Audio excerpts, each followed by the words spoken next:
Bonjour les amis, j'ai oublié de souhaiter mon bonjour pour ceux que je n'ai pas vus. Je vous disais lors de la dernière prédication que nous allons pendant plusieurs dimanches écouter des prédications de type théologie biblique, notamment du Nouveau Testament.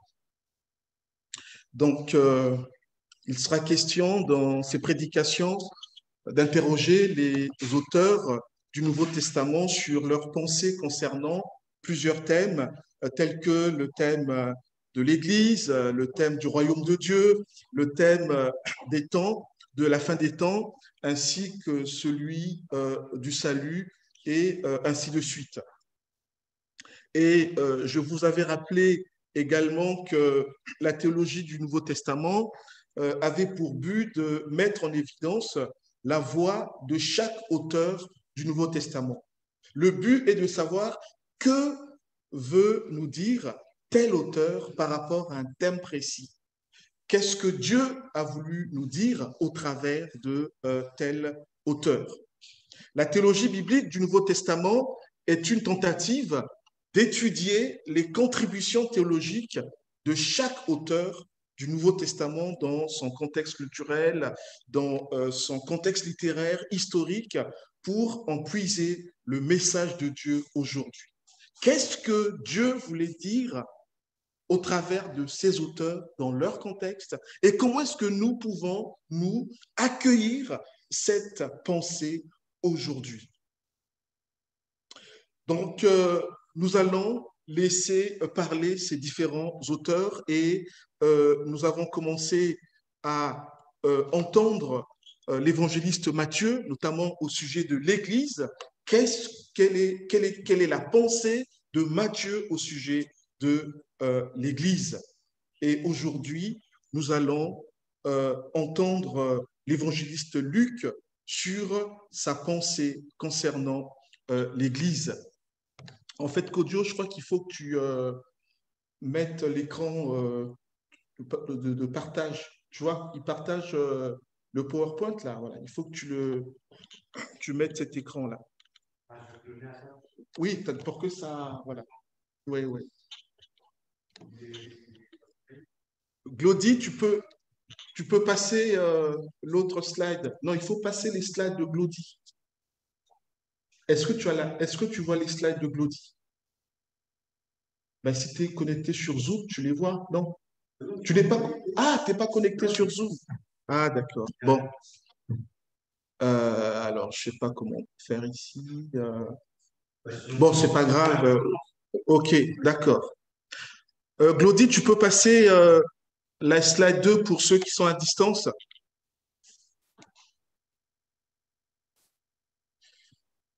Voilà, donc je disais que nous avons commencé avec le thème de l'Église et donc Matthieu nous a montré quelle était sa pensée au sujet de l'Église et aujourd'hui nous allons nous arrêter sur l'évangéliste Luc. Donc diapo 3 Glody. Alors, donc quelle est la pensée de Luc sur le thème de l'Église? Et nous allons nous baser sur le deuxième livre de Luc à Théophile. Le deuxième livre de Luc à Théophile, que l'on appelle aussi Actes des Apôtres. D'abord, le contexte de ce deuxième livre à Théophile. Comme pour l'évangile de Luc, les Actes des Apôtres ont pour auteur la personne de Luc. Luc, dans les Actes des Apôtres, raconte les éléments qui ont suivi la résurrection de Jésus, la naissance de l'Église, l'expansion de l'Église et au-delà des murs de Jérusalem. Dans ce livre des Actes des Apôtres, la personne centrale est Jésus-Christ. Mais à côté de Jésus, Luc va mettre en évidence deux personnages que sont l'apôtre Pierre et l'apôtre Paul, donc deux apôtres. Et donc, c'est autour de ces deux apôtres que Luc va raconter l'histoire des débuts de l'Église. Et à cette époque, qu'est-ce qui se passe à Jérusalem, disons en Palestine, donc l'actuel Israël? Au niveau politique et religieux, nous avons un arrière-plan où le judaïsme est en attente d'un messie, voire de plusieurs messies. Les habitants de la Palestine, donc de la Palestine de l'époque, actuelle Israël, espéraient en la venue d'un messie, voire de plusieurs messies, pour qu'il puisse se débarrasser du joug romain, parce que la Palestine à l'époque était sous occupation romaine. Donc ils espéraient en la venue d'un messie, voire de plusieurs messies. Et ce, d'autant plus que dans l'ancienne alliance, cela avait été annoncé qu'un messie viendrait. Certains courants politiques n'hésitaient pas à mener des actions politiques, voire militaires, contre l'autorité romaine pour espérer hâter la venue du Messie. Mais en vain. Évidemment, ce judaïsme ne reconnaissait pas en Jésus ce véritable Messie, mais plutôt un imposteur. Il considérait que Jésus n'était pas le Messie attendu. Il considérait que Jésus était un imposteur. Nombreux sont les contemporains de Jésus qui l'accusaient à cette époque de délits de fausse qualité, comme l'on pourrait de nos jours accuser un cambrioleur qui s'introduirait chez quelqu'un, notamment chez une personne âgée, par exemple, en s'attribuant frauduleusement une qualité professionnelle, une qualification professionnelle ou un statut juridique. Et cette personne viendrait chez la personne âgée en disant « Je suis plombier, je suis agent d'EDF », alors qu'il n'en est rien. C'est seulement une occasion pour pouvoir cambrioler. Donc, c'est l'idée que les gens avaient de Jésus à cette époque. Afin donc de discuter ou de méditer sur la question de l'Église, selon Luc, dans les Actes des Apôtres, je vous propose que l'on se focalise aujourd'hui sur le deuxième chapitre des Actes des Apôtres. Voilà, le deuxième chapitre des Actes des Apôtres. Et là, nous aurons quelques lectures. Donc, c'est la diapo 4. Donc, Actes des Apôtres, nous avons quelques lectures. Actes chapitre 2. Actes chapitre 2, les versets 1 à 37. Je lirai quelques passages. Donc, Actes chapitre 2, versets 1 à 37. Quand le jour de la Pentecôte arriva, les disciples étaient tous rassemblés au même endroit. Tout à coup, un grand bruit survint du ciel. C'était comme si un violent coup de vent s'abattait sur eux et remplissait toute la maison où ils se trouvaient assis. Au même moment, ils virent apparaître des sortes de langues qui ressemblaient à des flamèches. Elles se séparèrent et allèrent se poser sur la tête de chacun d'eux. Verset 4. Aussitôt, ils furent tous remplis du Saint-Esprit et commencèrent à parler dans différentes langues, chacun s'exprimant comme le Saint-Esprit lui donnait de le faire. Or, à ce moment-là, les Juifs pieux, venus de toutes les nations du monde, séjournaient à Jérusalem. En entendant ce bruit, ils accoururent en foule et furent saisis de stupeur. En effet, chacun d'eux les entendait parler dans sa propre langue. Dans leur étonnement, ils n'en croyaient pas leurs oreilles et disaient « Voyons, ces gens qui parlent, ne viennent-ils pas tous de Galilée ? Comment se fait-il donc que nous les entendons s'exprimer chacun dans notre langue maternelle ? Nous sommes Parthes, Mèdes ou Élamites. Nous habitons la Mésopotamie, la Judée, la Cappadoce, le Pont ou la province d'Asie, la Phrygie ou la Pamphylie, l'Égypte ou le territoire de la Libye, près de Cyrène. Ou bien nous vivons à Rome Nous sommes juifs de naissance ou par conversion. Nous venons de la Crète ou de l'Arabie et pourtant chacun de nous les entend parler dans sa propre langue des choses merveilleuses que Dieu a accomplies. Verset 12, ils n'en revenaient pas. Plongés dans la plus grande perplexité, ils se demandaient entre eux, qu'est-ce que cela peut bien vouloir dire? Mais d'autres tournaient la chose en ridicule. C'est le vin doux, disait-il. Ils ont trop bu. Alors Pierre se leva, entouré des 11, et d'une voix forte, il dit à la foule, écoutez-moi bien, vous qui habitez la Judée et vous tous qui séjournez à Jérusalem. Comprenez ce qui se passe.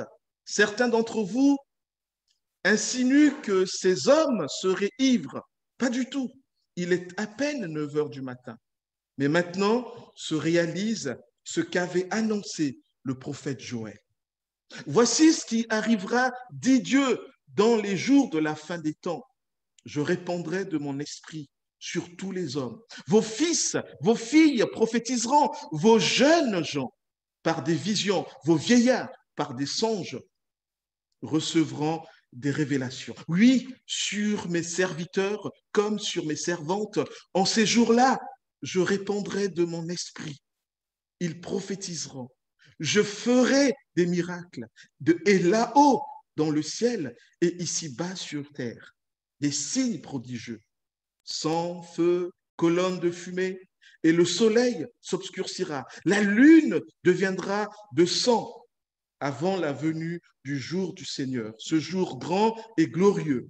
Alors seront sauvés tous ceux qui feront appel au Seigneur. Écoutez bien, Israélites, ce que j'ai à vous dire. Vous le savez tous, Jésus de Nazareth, cet homme dont Dieu vous a montré qu'il a prouvé en accomplissant par son moyen au milieu de vous des miracles, des signes et des actes extraordinaires, a été livré entre vos mains conformément à la décision que Dieu avait prise et au projet qu'il avait établi d'avance. Et vous, vous l'avez tué en le faisant crucifier par ces hommes qui ne connaissaient pas Dieu. Mais Dieu a brisé les liens de la mort. Il a ressuscité car il était impossible que la mort le retienne captif. En effet, David dit de lui, je voyais le Seigneur constamment devant moi, car il est à ma droite pour que je ne vacille pas. Voilà pourquoi mon cœur est plein de joie et pourquoi mes paroles débordent d'allégresse. Même mon corps reposera dans l'espérance. Tu ne m'abandonneras pas dans le séjour des morts. Tu ne laisseras pas ton serviteur fidèle se décomposer dans la tombe, car tu m'as fait connaître le chemin de la vie et tu me combleras de joie en ta présence. Mes frères, permettez-moi de vous parler franchement. Le patriarche David est bel et bien mort et enterré. Son tombeau existe encore, près d'ici, aujourd'hui. Mais il était prophète et il savait que Dieu lui avait promis, sous la foi du serment, de faire asseoir sur son trône un de ses descendants. Ainsi, il a entrevu par avance la résurrection du Christ et c'est d'elle qu'il parle en disant que Dieu ne l'abandonnera pas dans le séjour des morts et qu'il ne laissera pas son corps se décomposer. Dieu a ressuscité des morts Jésus dont je parle. Nous en sommes tous témoins. Ensuite, il a été élevé pour siéger à la droite de Dieu. Et maintenant, comme Dieu l'a promis, il a reçu du Père l'Esprit Saint et il a répandu sur nous. C'est là ce que vous voyez et entendez. En effet, David, lui, n'est pas monté au ciel, mais il a dit, le Seigneur a dit à mon Seigneur, viens siéger à ma droite jusqu'à ce que j'ai mis tes ennemis comme un escabeau sous tes pieds. Voici donc ce que tout le peuple d'Israël doit savoir avec une entière certitude. Dieu a fait Seigneur et Messie ce Jésus que vous avez crucifié. Jusqu'ici, la parole de notre Seigneur.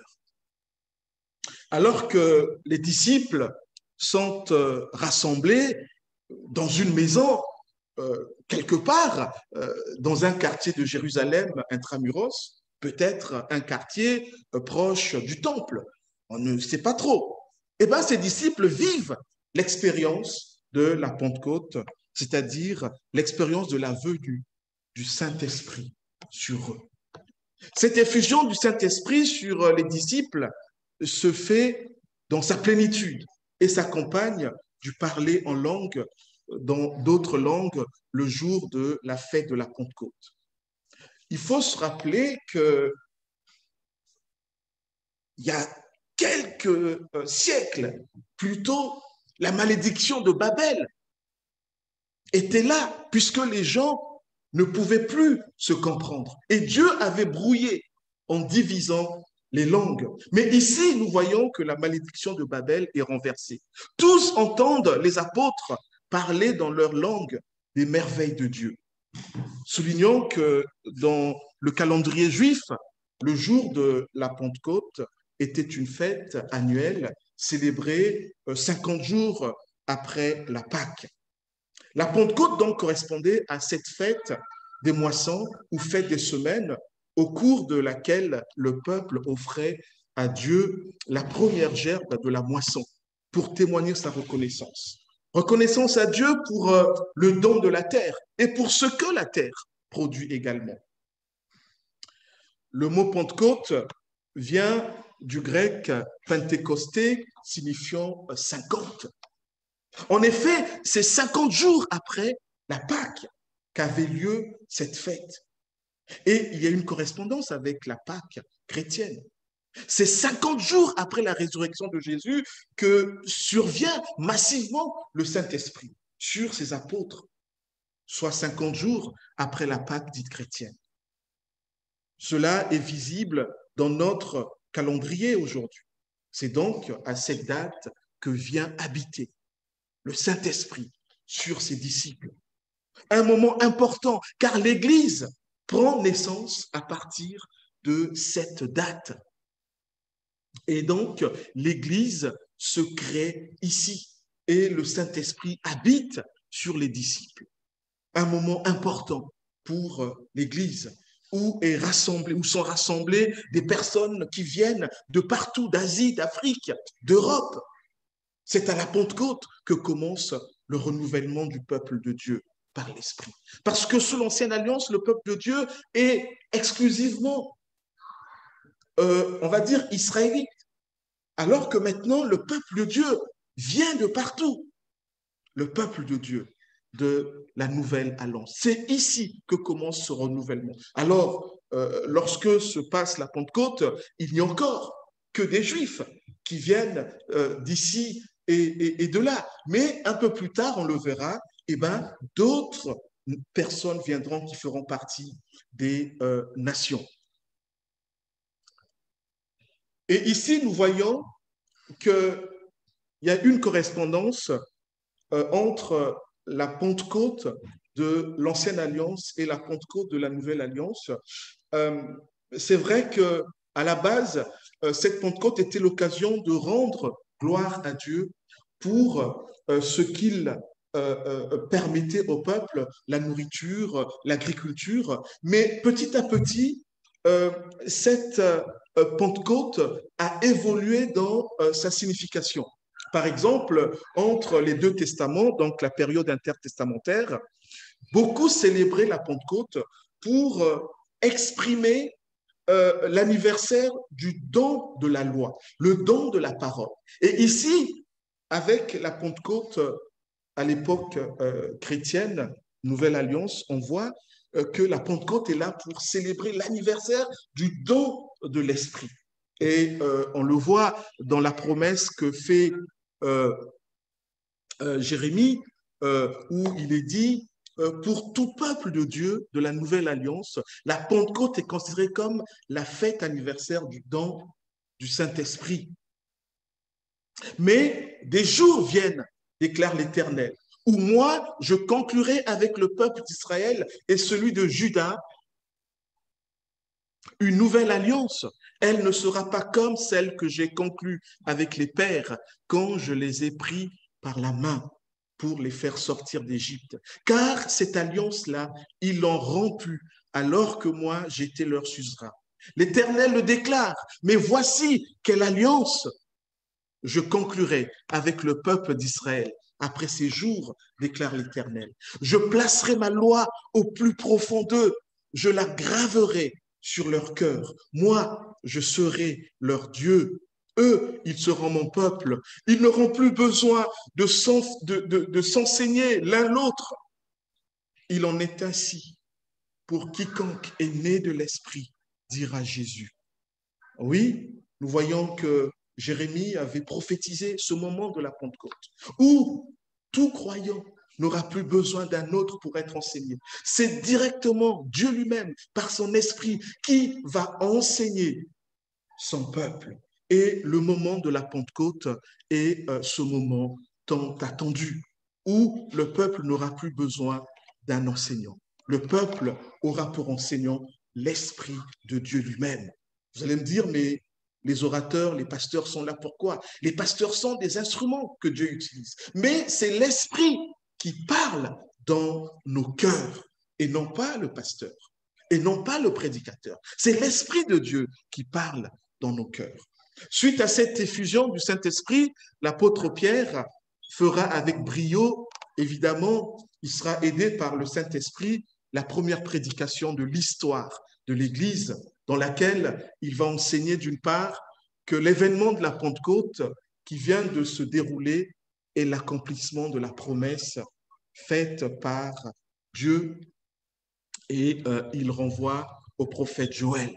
Et il enseigne d'autre part que ce Jésus qui a accompli des miracles de son vivant et qui a été crucifié et ressuscité, ce Jésus-là, Dieu l'a fait Seigneur et Messie, ce Jésus que vous avez crucifié. C'est à la mort de Jésus, à la résurrection de Jésus, lors de son ascension et sa cession, le fait qu'il se soit assis à la droite de Dieu. C'est à ce moment-là que Dieu lui a donné ce titre de Seigneur. Dieu l'a élevé en tant que Seigneur de l'Église, en tant que Seigneur du peuple.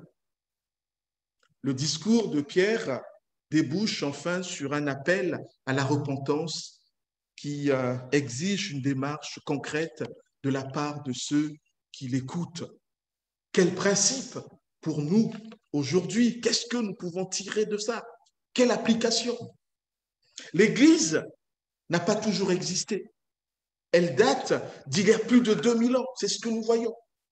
C'est à la Pentecôte que Jésus pose les fondements de l'Église sur la base des 12 apôtres en tant qu'ils sont pierres d'appui aux fondations de l'Église, qui est le nouveau peuple de Dieu, le nouvel Israël.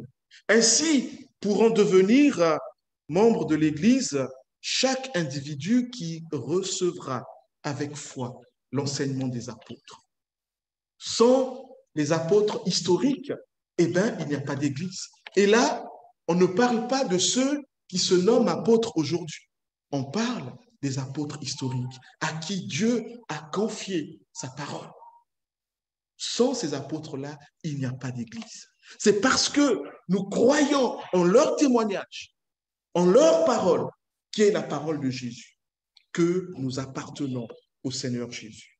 C'est en cela que nous sommes Église. L'Église est une communauté formée de personnes qui ont chacun fait une démarche individuelle en plaçant leur confiance en Jésus-Christ. Sans le Saint-Esprit, il n'y a pas d'Église, car l'Église est composée d'hommes et de femmes qui ont été baptisés dans l'Esprit par le Messie. Et quelle place accordons-nous à l'Esprit de notre Dieu dans notre vie d'Église, mais également dans nos propres vies? Jésus est présent, on le voit, au sein de l'Église par son Esprit. La prédication a vocation à être transmise dans la langue que comprennent les auditeurs. En effet, lors de la Pentecôte, les merveilles de Dieu sont énoncées dans la langue des divers groupes linguistiques qui étaient présents. Dieu veut que sa parole soit entendue par des personnes dans ce qu'ils sont, dans leur contexte, dans leur culture. Le message principal que doit livrer l'Église, c'est la mort sans péché et la résurrection de Jésus, le Seigneur, pour le salut gratuit de quiconque croit. La prédication est au cœur des activités de l'Église. Une prédication a vocation à toucher des cœurs pour leur transformation. La prédication ne vise pas seulement l'information, mais aussi et surtout la transformation. De la même manière qu'une infusion infuse dans de l'eau, la prédication doit infuser chez celui qui écoute. La prédication doit être fondée sur les Écritures. C'est ce que nous dit ici Luc. La prédication a vocation à susciter une réponse chez celui qui écoute. Quelle réponse donnons-nous à la parole de Dieu? L'Église est un rassemblement de personnes capables de jouer un rôle de prophète par la proclamation de l'Évangile partout où le Seigneur les place, partout où le Seigneur nous envoie, en tant qu'Église dispersée dans nos familles, dans nos quartiers, au travail. Nous sommes des prophètes et capables de témoigner. Ici, proclamer cette parole, ce n'est pas forcément en le déclamant, mais c'est en vivant cette parole en tant que personne appartenant à notre Seigneur. Acte chapitre 2, versets 37 à 41. Ce discours toucha profondément ceux qui l'avaient entendu. Ils demandèrent à Pierre et aux autres apôtres, « Frères, que devons-nous faire ?» Pierre leur répondit, « Changez et que chacun de vous se fasse baptiser au nom de Jésus-Christ pour que vos péchés vous soient pardonnés. Alors vous recevrez le don du Saint-Esprit, car la promesse est pour vous, pour vos enfants et pour ceux qui vivent dans les pays lointains. Tous ceux que le Seigneur notre Dieu fera venir à lui. » Pierre continuait avec instance à leur adresser d'autres paroles pour les persuader, et il les encourageait, leur disant, « Recevez le salut, séparez-vous de cette génération dévoyée. » Ceux qui acceptèrent les paroles de Pierre se firent baptiser. Et ce jour-là, environ 3000 personnes furent ajoutées au nombre des croyants. Dans cette église naissante, la prédication de l'apôtre Pierre ne laisse pas indifférents ses auditeurs. Au fond, ce n'est pas tant que Pierre soit un beau parleur, ce n'est pas en raison de son éloquence qu'il touche les cœurs, mais Pierre est assisté par l'Esprit de Dieu. C'est davantage l'Esprit de Dieu qui touche les cœurs de ceux et celles qui l'écoutent que sa manière de prêcher, encore moins sa personne. Lorsque l'Esprit lui-même enseigne, la transformation n'est pas superficielle, mais elle est profonde, contrairement à ce qui se passe lorsque l'on se laisse toucher par le style de la prédication et ou par l'orateur. Et malheureusement, nous devons le constater très souvent de nos jours. Il ne s'agit que d'une question de mode, de tel type de prédication, de tel prédicateur qui est tendance. Non, c'est l'Esprit de Dieu qui doit toucher nos cœurs. Les auditeurs ici donnent une réponse à la prédication de Pierre. Ce message est rentré dans la bonne terre, d'où la réaction de ces personnes qui venaient d'écouter l'apôtre. Il est vrai que la parole de Dieu est vivante et efficace. Elle est plus tranchante que toute épée à double tranchant et pénétrant jusqu'à la division de l'âme ainsi que de l'esprit et des jointures ainsi que de la moelle. Elle juge les dispositions et les pensées du cœur. Il en sera de même de la parole que j'ai prononcée. Elle ne reviendra jamais vers moi à vide sans avoir accompli ce que je désirais et sans avoir atteint le but que je lui ai fixé. Nous pouvons entendre toutes ces personnes qui écoutaient l'apôtre Paul lors de cette première prédication de l'histoire de l'Église. Pierre, nous avons entendu ce que tu viens de nous dire de la part du Seigneur. Que devons-nous faire maintenant? La réponse de Pierre ne se fera pas attendre. Avec conviction et assurance, il invite et encourage ses auditeurs à changer de vie, à renoncer à leur vie d'avant, tout en reconnaissant leur état de pécheur. Et maintenant, à se laisser conduire par la parole de Jésus, sans laquelle ils ne peuvent être sauvés. Je ne sais pas quand est-ce que chacun d'entre nous a entendu cette parole dans son cœur. Quand est-ce que chacun a dit, oui Seigneur, je place ma confiance en toi.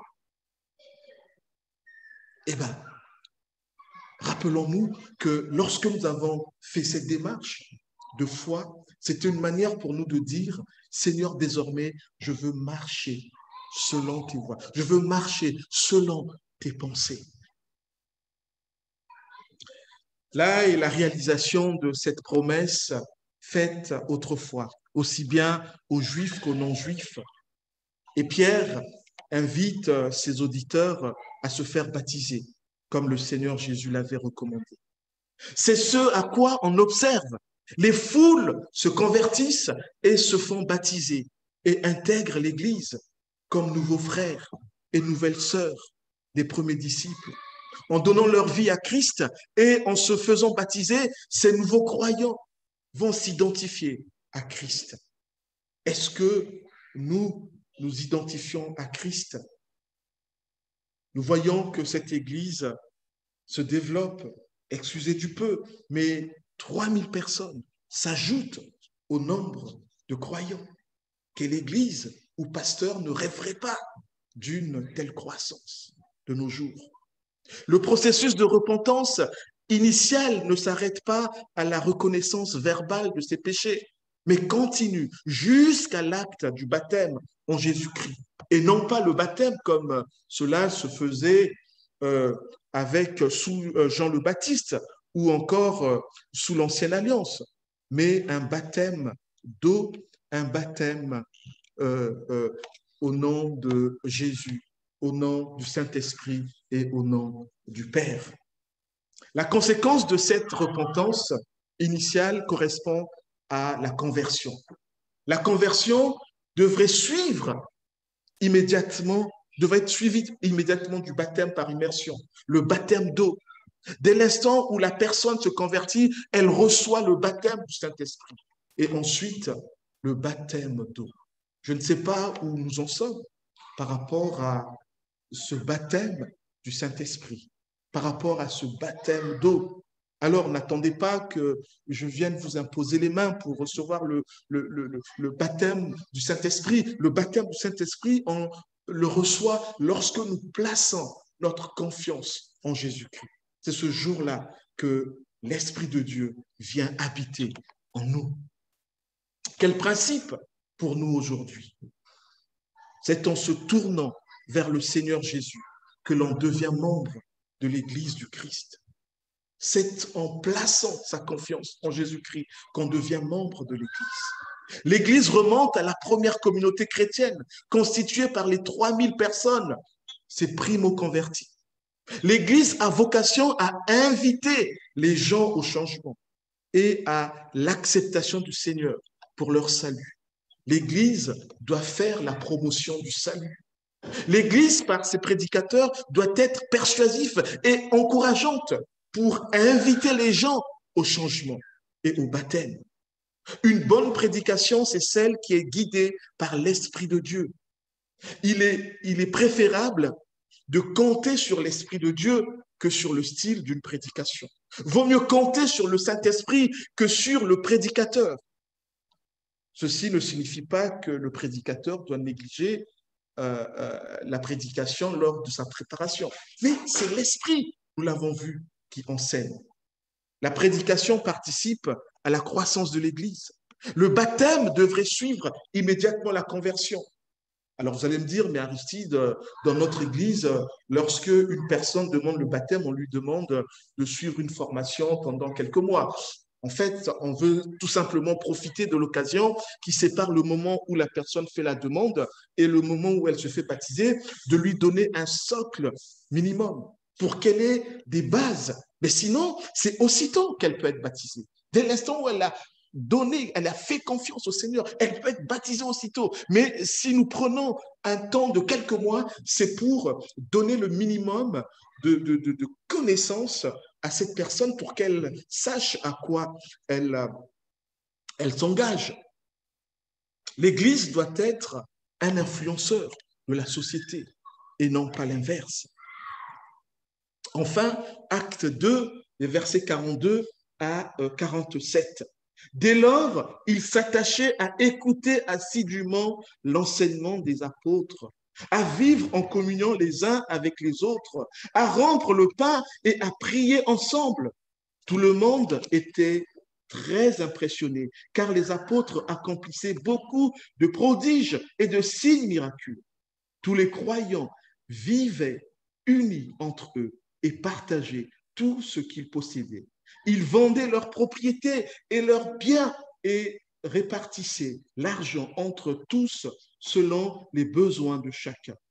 Tous les jours, d'un commun accord, ils se retrouvaient dans la cour du temple.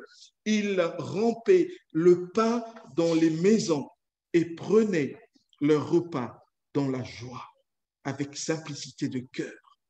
Ils louaient Dieu et le peuple tout entier leur était favorable. Le Seigneur ajoutait chaque jour à leur communauté ceux qu'il sauvait. Une fois convertis, ces premiers croyants vivaient en disciples. Ainsi, au sein de l'Église, ils avaient pour activité l'étude assidue de la Bible avec l'aide des apôtres, la pratique de la communion fraternelle, la pratique du repas en commun, couplé avec le repas du Seigneur, la Sainte Seine, et la vie de prière communautaire. Luc nous apprend que la première Église s'articulait autour de ces quatre axes: l'enseignement, la communion fraternelle, la Sainte Seine et la prière. Il souligne également le fait que cela n'est pas de soi. Il fallait se donner les moyens, fournir des efforts pour étudier la parole de Dieu. Dans cette Église, la présence des miracles par les apôtres était frappante, ce qui ne laissait pas les gens indifférents. Remarquez, oui, j'ai lu jusqu'à combien là? Voilà, 46. Donc, dans cette église, je disais, oui, la présence des miracles est là, frappante, ce qui ne laissait pas donc indifférent les personnes qui voyaient ces apôtres accomplir ces miracles par la main du Seigneur. Alors, il ne s'agissait pas de miracles pour les miracles. On n'avait pas affaire aux magiciens. Ces miracles avaient un but. Quel était le but des miracles à cette époque? À travers ces miracles se dégageait un signe. De la même manière que lors de son ministère terrestre, Jésus a accompli des miracles en guise de signe, entre autres de sa messianité. Jésus, en accomplissant les miracles, voulait montrer qu'il était le Messie attendu. Il n'a pas fait le miracle pour le miracle. Il ne voulait pas se mousser. Non, il a accompli des miracles pour que les gens voient les signes qui étaient attendus, qu'il est le Messie. Et rappelons-nous l'épisode où Jean le Baptiste est en prison. Il envoie ses disciples d'aller demander à Jésus, est-ce que nous devons attendre un autre Messie? Jésus dit aux disciples de Jean le Baptiste, allez dire à Jean, les aveugles voient, les boiteux marchent, les sourds entendent. La bonne nouvelle est annoncée. Pourquoi est-ce que Jésus l'avait dit? Eh bien, il l'avait dit pour que Jean, qui connaissait bien les écrits de l'Ancien Testament, se rendent compte que le Messie était déjà là. Puisque des prophètes tels que Ésaïe 61, Ésaïe 35 avaient annoncé la venue du Messie et qu'on reconnaîtrait le Messie à ces signes-là. Voilà le but premier des miracles à l'époque des Jésus. Et ici, les apôtres accomplissent les miracles, non pas parce qu'il faut accomplir des miracles, mais ils accomplissent les miracles pour que le monde sache qu'ils sont les témoins, les envoyés de Dieu. Voilà pourquoi ils accomplissent ces miracles. Donc, à travers ces miracles, on pouvait reconnaître leur statut d'apôtre. Ils étaient apôtres de manière historique. Il n'y aura plus d'autres apôtres comme eux. Pour être apôtre au sens historique, il fallait bien entendu remplir certaines conditions. Et parmi ces conditions, il y avait donc ces miracles. Selon le projet rédactionnel de Luc, les caractéristiques de l'apostolat des 12 pour être apôtre, il fallait être témoin du ministère terrestre du Christ. Il fallait être envoyé, chargé de mission, proclamateur du royaume à venir. Il fallait avoir cette puissance et l'autorité des miracles. Il fallait être témoin de la résurrection de Jésus. Le cas de l'apôtre Paul, vous allez me dire, mais l'apôtre Paul n'était pas là. Oui, mais son cas est tout à fait autre, particulier. Il est apôtre, mais pas apôtre comme les 12 autres, y compris Pierre. L'apôtre Paul est fait apôtre après coup, a posteriori, alors que les 12 autres apôtres, c'est a priori qu'ils sont apôtres. Et le champ de leur ministère n'est pas le même. Autant l'apôtre Pierre et les 11 autres sont envoyés vers le peuple d'Israël, autant l'apôtre Paul est envoyé vers les nations, vers les païens. Je vous renvoie à Galates pour voir tout cela. Dans un esprit d'unité, les premiers croyants veillaient à ce que chacun ait de quoi pour vivre. Certains vendaient leurs biens, meubles et immeubles, de façon à ce que le produit de cette vente serve à subvenir aux besoins de chacun. Bien que déjà chrétiens, ils fréquentaient encore le temple. Cependant, ils avaient des moments à eux dans les maisons pour vivre l'Église dans la joie et dans la communion fraternelle, à travers des repas en commun et des louanges. N'oublions pas que nous avons ici affaire à des Juifs et c'est encore au début de l'Église, alors il y a chevauchement entre le judaïsme et le christianisme. Mais ils vivent la joie d'être ensemble en tant qu'enfants de Dieu, en tant que personnes sauvées. Cette vie de simplicité libérée du poids, du fardeau imposé par le légalisme religieux était appréciée par plus d'un observateur, ce qui permettait que par la grâce de Dieu, quotidiennement, d'autres se convertissent et rejoignent la nouvelle Église formée par la communauté des disciples. Il est intéressant de noter que ceux qui intégraient l'Église étaient sauvés. Ces premiers chrétiens étaient accusés aussi d'être partisans du séparatisme, comme on pourrait d'ailleurs accuser les chrétiens aujourd'hui. Quel principe pour nous aujourd'hui? Quelle application? L'Église est un incubateur de disciples qui vivent dans l'unité. Est-ce que nous avons conscience que ce que Dieu veut, c'est que nous ne soyons pas que des croyants, mais que nous soyons des disciples? Lorsqu'il confie cette mission aux apôtres, il leur dit, allez par tout le monde, allez enseigner-leur à obéir. Mais il leur dit pas, il leur dit, alors il faut que j'ai un bug là. Euh,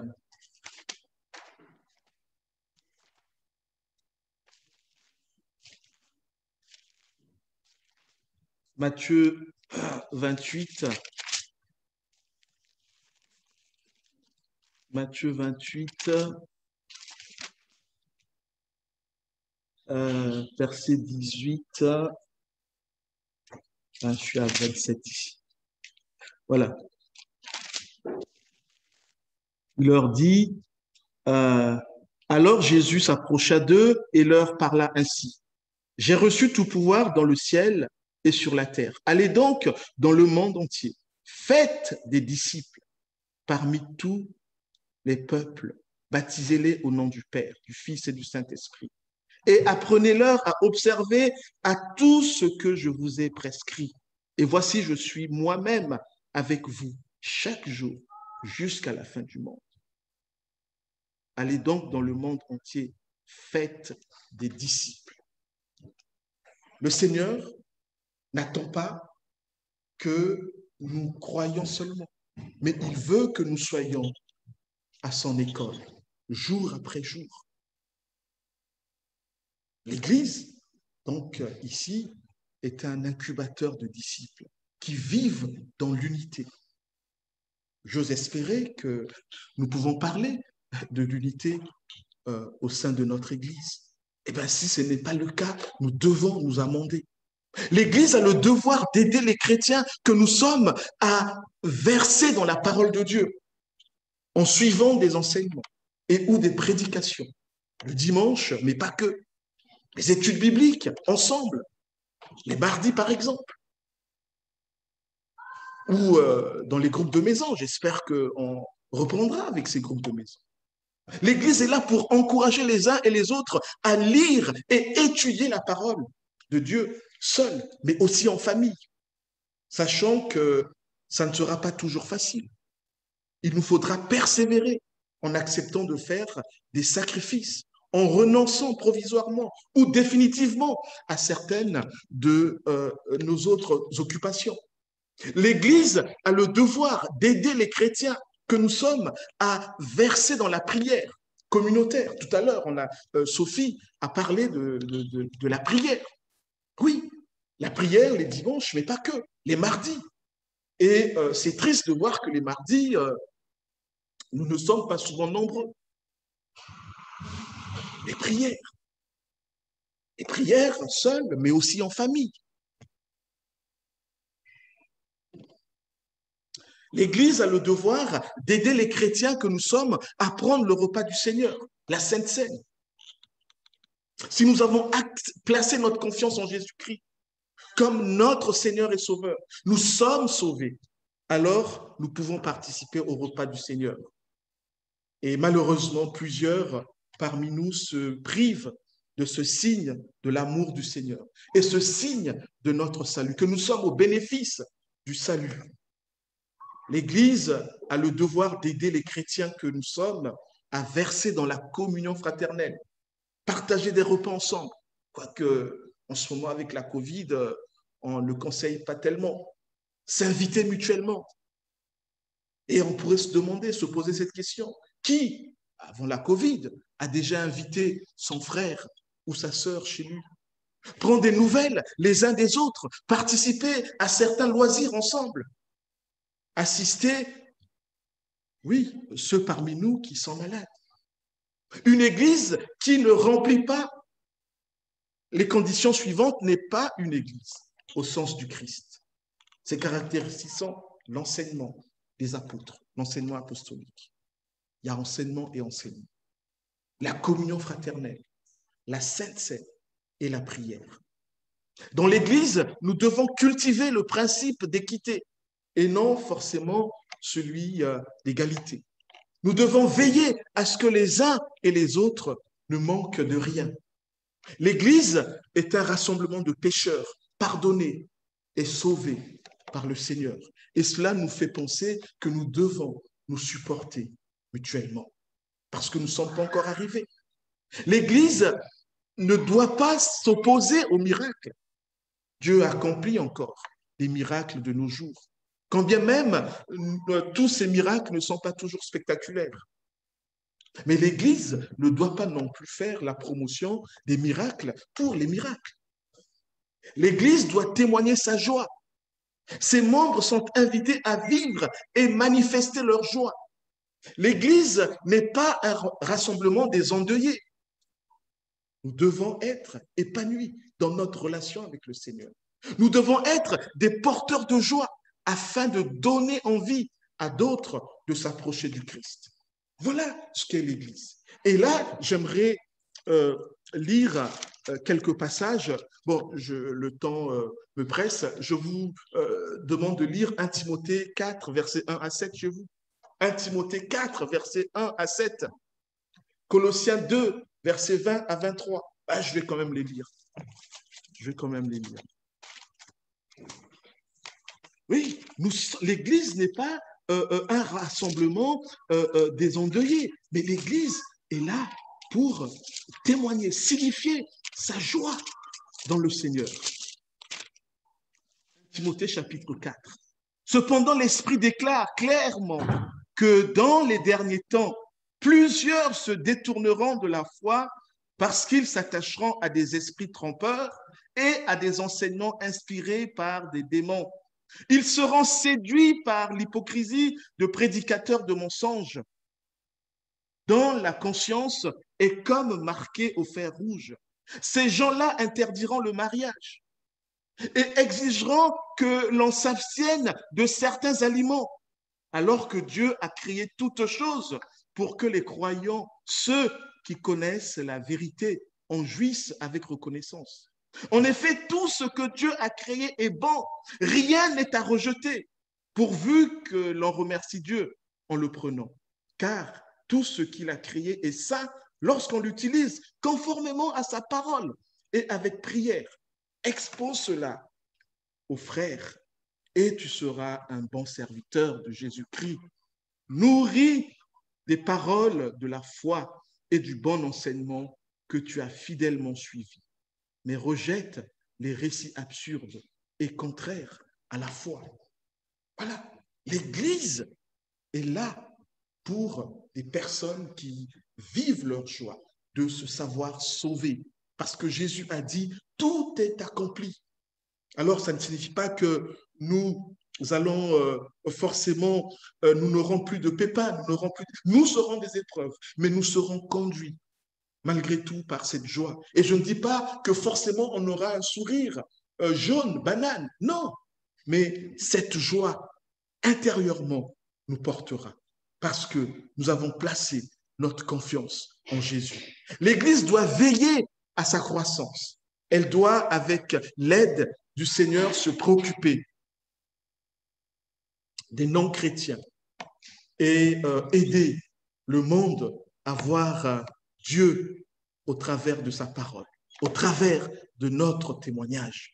L'Église doit tenir compte du contexte, de la culture dans laquelle elle évolue, afin que son message soit entendu, afin que son message soit audible.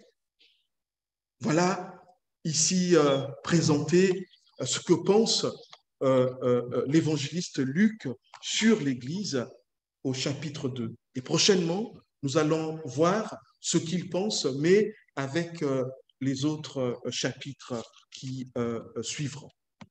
Amen.